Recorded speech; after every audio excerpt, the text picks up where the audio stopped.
బ్రిటన్లో మనం breaking news చూస్తున్నాం. శంషాబాద్ ఎయిర్పోర్ట్లో బీజేపీ ఎమ్మెల్యే రాజాసింగ్ను పోలీసులు అరెస్ట్ చేశారు. మెదక్ అల్లర్లను దృష్టిలో పెట్టుకుని ముందస్తుగా ఆయన అదుపులోకి తీసుకున్నారు. ముంబై నుంచి హైదరాబాద్కు వచ్చిన రాజాసింగ్ మియాపూర్ ఆసుపత్రికి వెళ్తున్న క్రమంలో ఎయిర్పోర్టులోనే పోలీసులు ఆయన అరెస్ట్ చేశారు.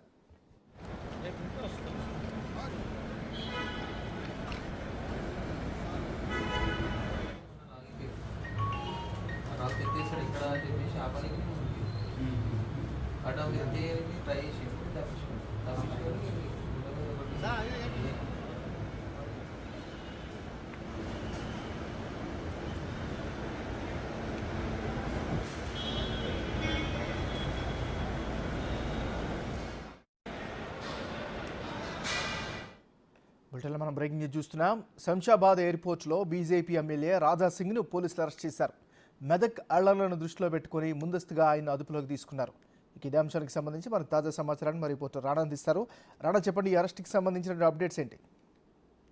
మెదక్లో జరిగినటువంటి 2 కమ్యూనల్ సంబంధించినటువంటి అల్లర్లు, ఆ గొడవలన్నీ కూడా చూస్తాం. దీనిపైన రాష్ట్ర సర్కార్ కూడా సీరియస్ అయింది. అయితే ముందస్తుగా ఇక మీదట ఎటువంటి గొడవలు జరగని ఉద్దేశంతో ఎక్కడైతే ఇబ్బందికరమైన పరిస్థితులు ఉన్నాయో వారిని కూడా హౌస్ అరెస్టులు చేయాలని కూడా భావిస్తున్నారు. పైగా రేపు బక్రీద్ పండుగ కూడా ఉంది. బక్రీద్ పండుగకి ఇప్పటికే గోవాద చేయొద్దంటే కూడా హైకోర్టు మెట్లెక్కారు రాజాసింగ్. సో దానికి కూడా తీర్పు తీసుకొచ్చారు కాబట్టి రేపు ఖచ్చితంగా అల్లరి చెలరేగే అవకాశం ఉంది.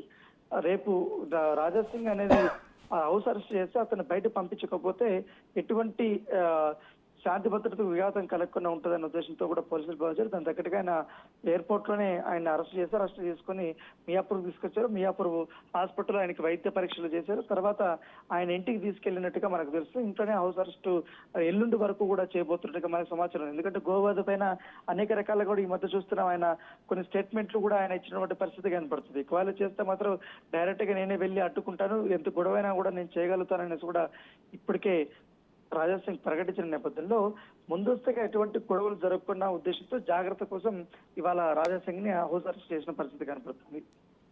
అంటే రానా, గతంలో కూడా ఈయన వ్యవహార శైలిపైన పోలీసులు పలుమార్లు హెచ్చరించారు. సో ఏమైనా ఇబ్బందికరమైనటువంటి వ్యాఖ్యలు చేయకూడదంటే కూడా గతంలో కూడా హెచ్చరించినటువంటి పరిస్థితి కనిపిస్తుంది. ఇది కూడా ఆ దిశలో చేసిన చర్యగానే భావించాలా? తప్పకుండా. ఎందుకంటే సెన్సిటివ్ ఇష్యూస్ జరిగేటప్పుడు ఖచ్చితంగా మరొక వ్యక్తి అక్కడికి వెళ్ళి వాళ్ళని రెచ్చగొట్టే విధంగా కూడా ప్రవర్తిస్తే అది ఇంకా పెద్దదే అవకాశం ఉంది సమస్య. సో ఇలాంటిది మళ్ళీ ఒకసారి పునరావృతం కాకూడదనే ఉద్దేశంతో కూడా ఆ పోలీసులు భావిస్తారు. దాని తగ్గట్టుగానే ముందస్తు చర్యలు తీసుకున్నారు. పైగా ఓల్డ్ సిటీలో గోషామహల్ పరిస్థితి ప్రాంతాల్లో ఆ ఏరియాలో కూడా ఎక్కువగా బక్రీద్కి సంబంధించిన పండుగలు జరుగుతాయి. ఎక్కువగా అక్కడ గోవధ అనేది ఎప్పటి నుంచో జరుగుతుంది అనేది కూడా చెప్తున్నారు. కాకపోతే ఆ గోవధని పూర్తిగా నిషేధించాలనేది కూడా మొదటి నుంచి రాజాసింగ్ పట్టుబడుతున్నాడు. గతంలో కూడా ఈ గోవధ చేయడానికి ఎవరైతే పశువుల్ని కానీ వీటినంతా కూడా తరలిస్తున్నటువంటి ఆ ఒక లారీలు కానీ కంటైనర్లు కూడా అప్పట్లోనే ఆయన పట్టుకున్నారు. దీనిపైన అనేక రకాలుగా కూడా పోరాటాలు కూడా చేస్తున్నారు. అయితే ముస్లింస్ మాత్రం కొన్ని ఏరియాలో ఈ గోవధ అనేది చేస్తుంటారు. దాన్ని అరికట్టే ఉద్దేశంతోనే తను ఉన్నానని కూడా చెప్తున్నారు. ఖచ్చితంగా నేను అడ్డుకుంటానని కూడా ఆయన చెప్పినటువంటి నేపథ్యంలోనే ఒకవేళ ముందస్తుగానే ఆల్రెడీ మెదక్లో కూడా ఈ సెన్సిటివ్ ఇష్యూస్ గొడవలు జరుగుతున్నాయి, అల్లర్లు జరుగుతున్నాయి. మరొకసారి ఈ రాజాసింగ్ గానే రేపు ఖచ్చితంగా స్టేట్మెంట్లు కానీ వేరే రకంగా ఇచ్చినా లేకపోతే ఆ ప్రదేశాలకు వెళ్ళినా కూడా ఖచ్చితంగా గొడవలు జరిగే అవకాశాలు ఉన్నటువంటి పరిస్థితుల్లో ఇంటెలిజెన్స్ వ్యవహార శైలి కూడా ఇంటెలిజెన్స్ అధికారులు కూడా ఇప్పటికీ హెచ్చరించినటువంటి నేపథ్యంలో దాని దగ్గరగానే అధికారులు ఇప్పుడు చర్యలు తీసుకుంటున్న పరిస్థితి కనబడుతుంది. Thank you Rana.